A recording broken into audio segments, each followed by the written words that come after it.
जुड़ने के लिए, तमाम बातचीत के लिए।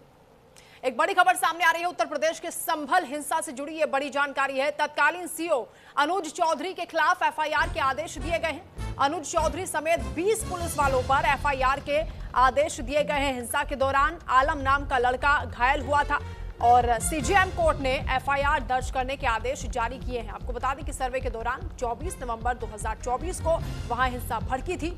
जामा मस्जिद के सर्वे के दौरान हिंसा हुई थी और इस पूरे मामले को लेकर सीजेएम कोर्ट की ओर से आदेश दिए गए हैं।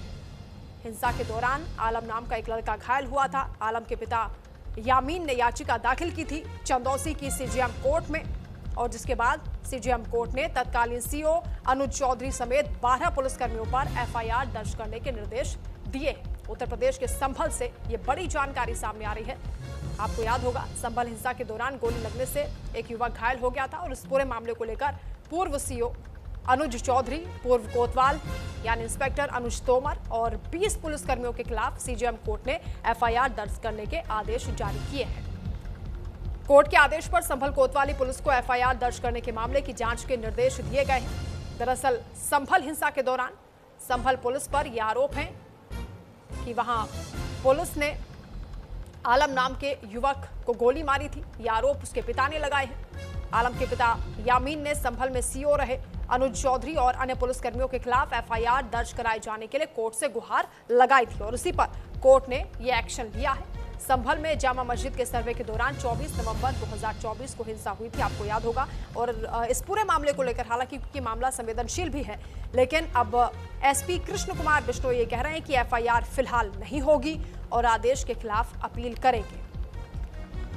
तो प्रशासन ने सख्त इस पर रुख दिखाया है और हालांकि अदालत के निर्देश हैं एफआईआर करने के लिए, तो देखना होगा कि एफआईआर क्या वाकई दर्ज की जाती है या फिर प्रशासन जिस तरीके से विकल्प तलाश रहा है, क्या उस दिशा में कोई कार्रवाई होगी।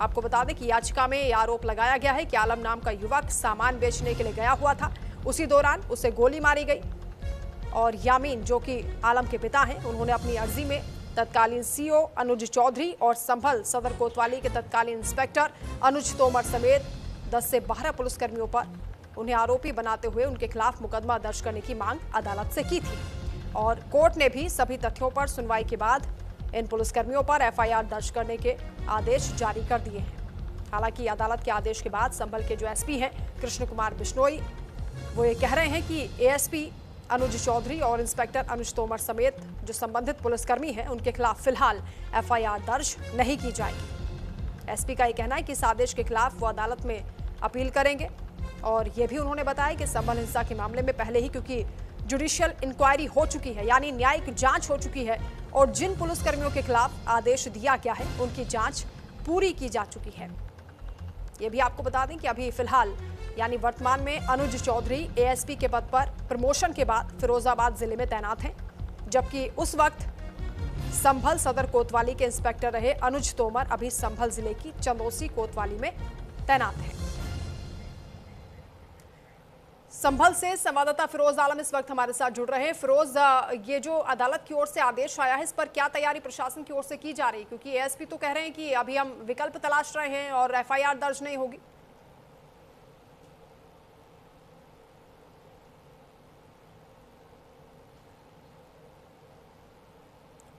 फिरोज, आवाज आ रही है आपको?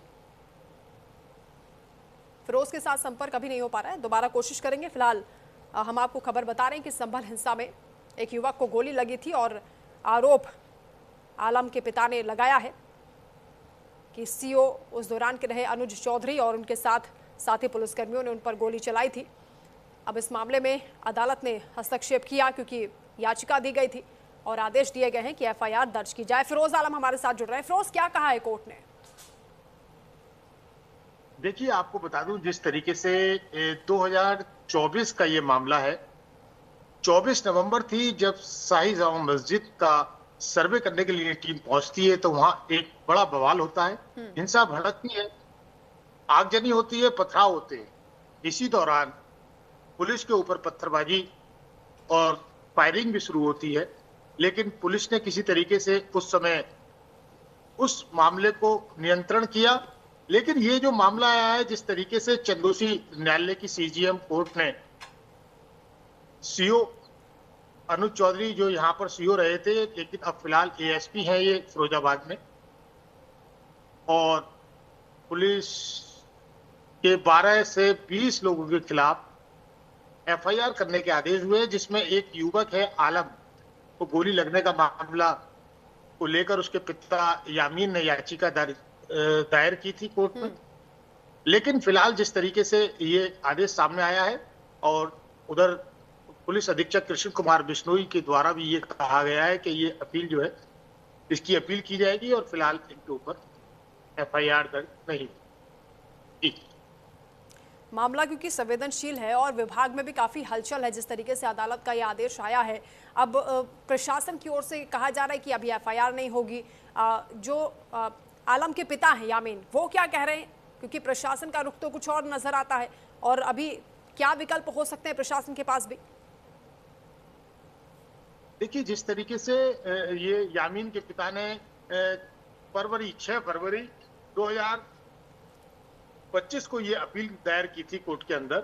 अब आकर उनको ये आदेश जो कोर्ट ने दिया है तो उनके लिए कहीं ना कहीं राहत की बात है। लेकिन वही अगर देखा जाए तो पुलिस विभाग की थोड़ी सी जो परेशानी है वो बढ़ती हुई नजर आ रही है। लेकिन फिलहाल जिस तरीके से संभल के एसपी हैं कृष्ण कुमार बिश्नोई, उनका जो बयान आया है सामने, उन्होंने साफ साफ कहा है कि फिलहाल एफआईआर नहीं होगी और जो आदेश आया है उसके लिए अपील की जाएगी।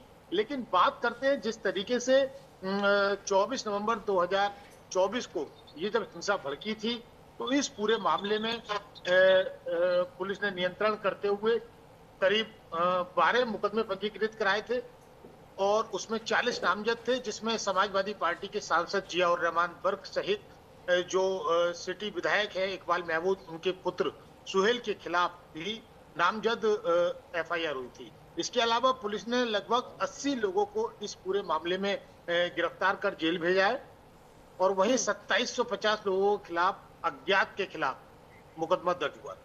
ये उसी हिंसा की एक कड़ी है जिसमें आलम नाम के युवक, जिस तरीके से उसने याचिका दायर की है और ये आदेश हुआ है यामीन के पिता ने कि हमारा बेटा जो आलम है वो पापे यानी रस जो होता है उसको बेचने के लिए निकला था। अब लेकिन देखते हैं इसमें आगे क्या कार्रवाई होती है। लेकिन फिलहाल हलचल है और जिस तरीके से सीओ अनुज कुमार और जो उस समय तक बिल्कुल फिरोज, ये मामला गंभीर है और क्योंकि जिस तरह के आरोप है कि एक युवक को गोली मार दी गई, वो भी जब वो सामान बेचने जा रहा था, और खुद पुलिसकर्मियों पर आरोप है। लेकिन एसपी कृष्ण कुमार बिश्नोई कह रहे हैं कि इंक्वायरी उनके खिलाफ पूरी हो चुकी है। हालांकि ये मामला कोर्ट में पहुंचा होगा, कोर्ट के सामने रखा गया होगा, तो देखना होगा अब आगे क्या कुछ एक्शन होता है। आप नजर रखेगा, आगे भी आपसे अपडेट्स लेंगे। फिलहाल बहुत शुक्रिया तमाम जानकारी के लिए।